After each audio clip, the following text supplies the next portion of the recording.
नमस्कार. 2012 साली समाजी ब्रिगेडने ही वाघ्या कुत्रेचा थोडा दुरुस्त केला होता, दरीत फेकून दिला होता. त्यावेळेस मी अनेक पुरावे उपस्थित केले होते. त्या पुराव्यांकडे त्यांनी दुर्लक्ष केलं. त्याची परिणती त्या पुतळा उद्ध्वस्त करण्यात झाली आणि तो परत 24 तासाच्या आतमध्ये परत बसवलाही गेला. कारण इतर रायगड हा पुरातत्व खात्याच्या ताब्यात आहे. पुरातत्व खात्याच्या नियमाप्रमाणे रायगड का कोणताही जो संरक्षित किल्ला आहे त्याच्यावरचा दगड सुद्धा हलवण्याची कोणाला पावलेली नसते. त्यामुळे त्यांनी मुख्यमंत्र्यांना पत्र दिले. मुळात मुख्यमंत्र्यांना अधिकार आहे काय, हा पहिला प्रश्न. दुसरी गोष्ट, वाघ्या अनैतिहासिक आहे, काल्पनिक पात्र आहे, अशा स्वरूपाचे दावे केले जातात. परंतु त्याचा पुरावा खुद्द शिवकालीन एका शिल्पाच्या रूपाने जपला गेलेला आहे. बेलवडी नावाचं संस्थान होतं. 1678 साली छत्रपती शिवाजी महाराज दक्षिण दिग्विजयासाठी बाहेर पडले त्यावेळेस त्यांच्या सखोजी गायकवाड नावाच्या सरदाराने त्या बेलवडी संस्थांवर हल्ला केला, गडीवर. आणि ती घडी जसं की तो येसाजी देसाई म्हणून तिचा जो संस्थानिक होता, राजा होता, त्याचा त्या युद्धामध्ये मृत्यू झाला. त्या मृत्यू झाल्यानंतर त्यांची जी पत्नी होती मल्लम्मा, त्या मल्लम्माने ते युद्ध चालू केलं, तिने हार मानली नाही. आणि जेव्हा शिवाजी महाराजांना कळालं की महिला असून ही हातात शस्त्र घेतले आणि ती आपल्या सैन्याशी लढते आणि एका महिलेशी आमचे सरदार लढत आहे, त्यामुळे शिवाजी महाराज संतापले, आपलं सैन्य मागे बोलवून घेतलं आणि स्वतः जाऊन ते बेलवडी संस्थान जे जिंकून घेतलेलं होतं ते शिवाजी महाराजांनी त्या मल्लम्माला परत दिलं. परत तर दिलंच, त्याच वेळेस तिला सावित्रीबाई असा खिताब सुद्धा दिला. आणि तिचा जो मुलगा होता, लहान मुलगा, त्याला मांडीवर घेऊन त्याला दूध भात भरवला आणि तिला आपलं बहीण मानलं. त्यानंतर मल्लम्माबाईने किंवा सावित्रीबाईने या प्रसंगाची आठवण ठेवण्यासाठी त्या बेलवडी संस्थातल्या गावोगावी दगडी शिल्प निर्माण करून ठेवली. त्यातलं एक शिल्प गदग येथे आजही मारुती मंदिराच्या बाजूस उपलब्ध आहे.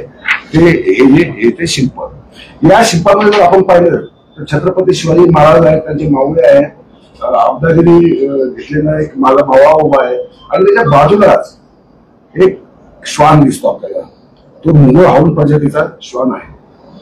म्हणजे शिवाजी महाराजांचा हा श्वान नेहमी सोबत करत होता, म्हणून शिल्पामध्ये हा श्वान आलेला आहे. नाही तर श्वान येण्याचं काही कारण नव्हतं.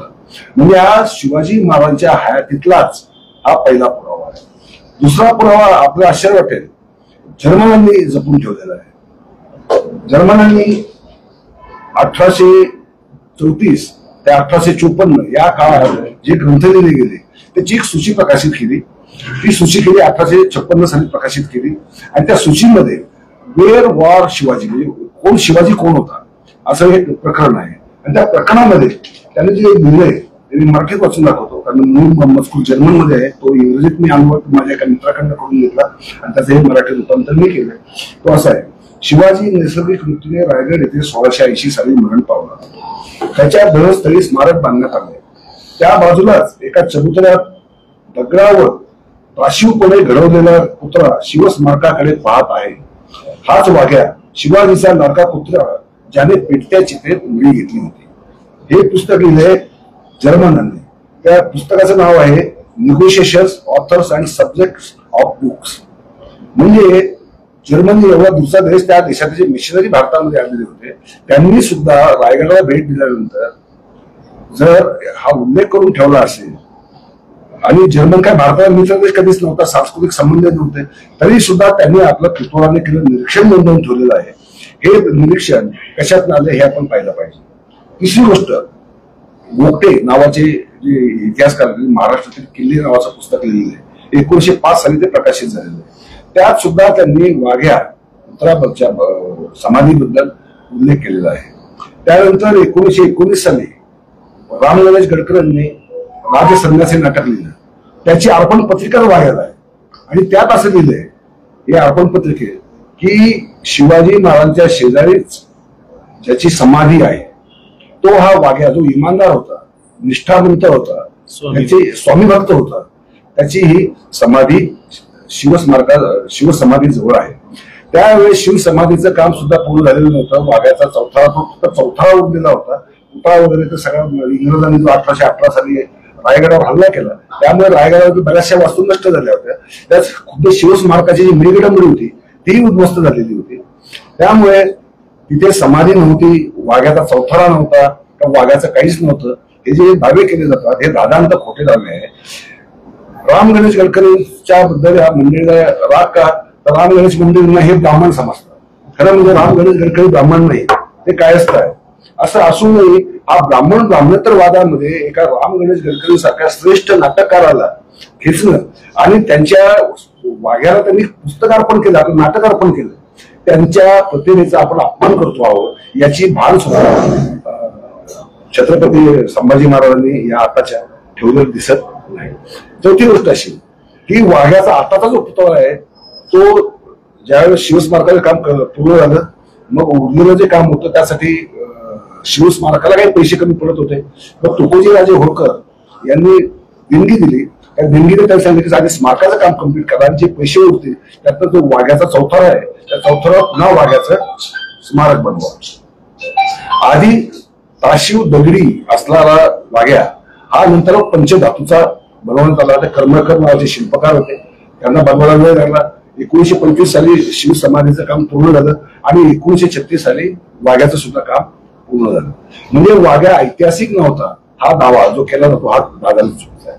दुसरी गोष्ट अशी की यांचं म्हणणं असेल शिवकालीन साधनांमध्ये वाघ्याचा उल्लेख काय येत नाही, मग वाघ्याच्या समाधीचा उल्लेख काय येत नाही, मग पुतळ्यांची समाधी असेल, सोयरायांची समाधी असेल, इव्हन राजगावावर असलेल्या सईबाईंची समाधी असेल, त्याचाही कोणत्याही ऐतिहासिक बखरीमध्ये उल्लेख नाही. मग त्या नव्हताच का, असं तर होऊ शकत नाही.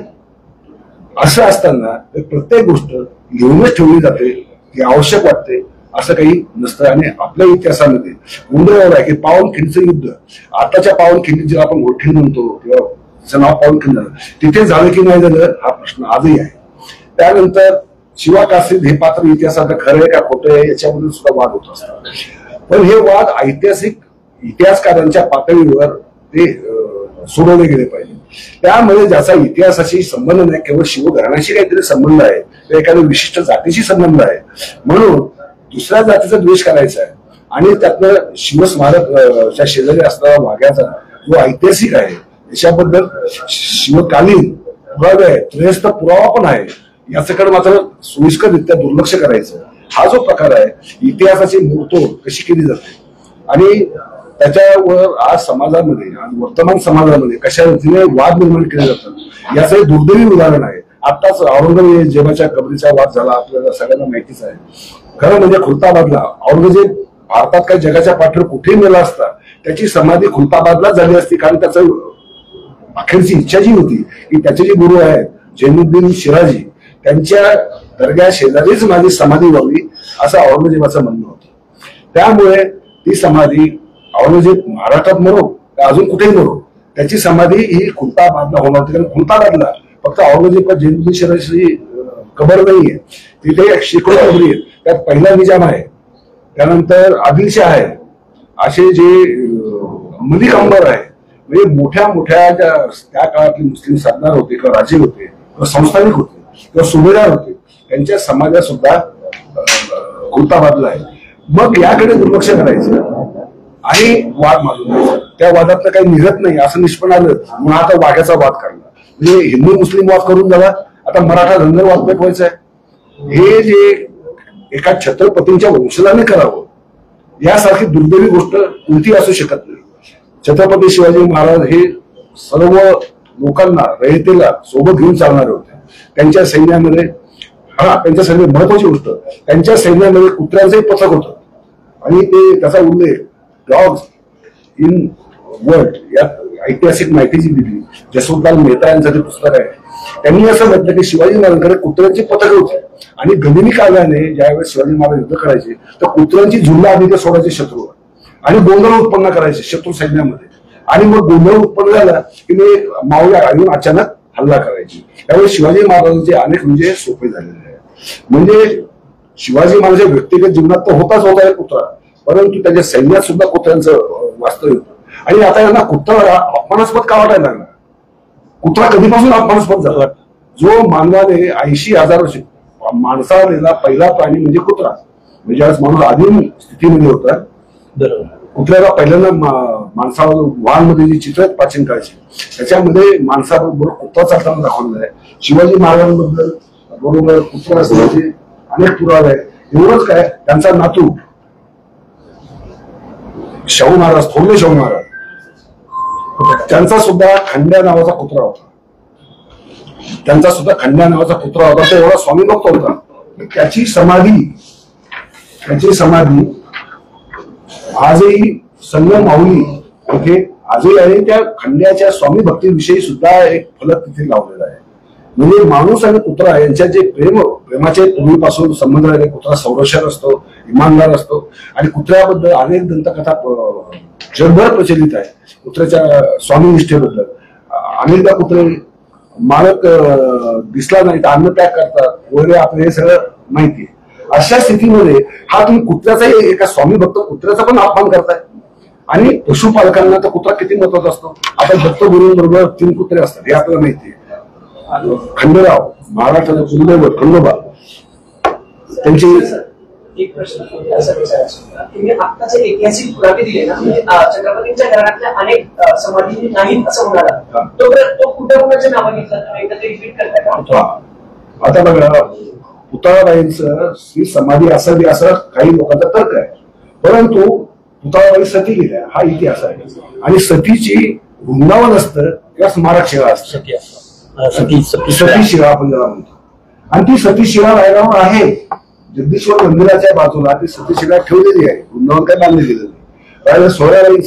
सोयराबाईंची समाधी असू शकत नाही, कारण त्याच्याबद्दल सोयराबाईंबद्दल 2 प्रवाद आहेत. संभाजी महाराजांच्या केल्यानंतर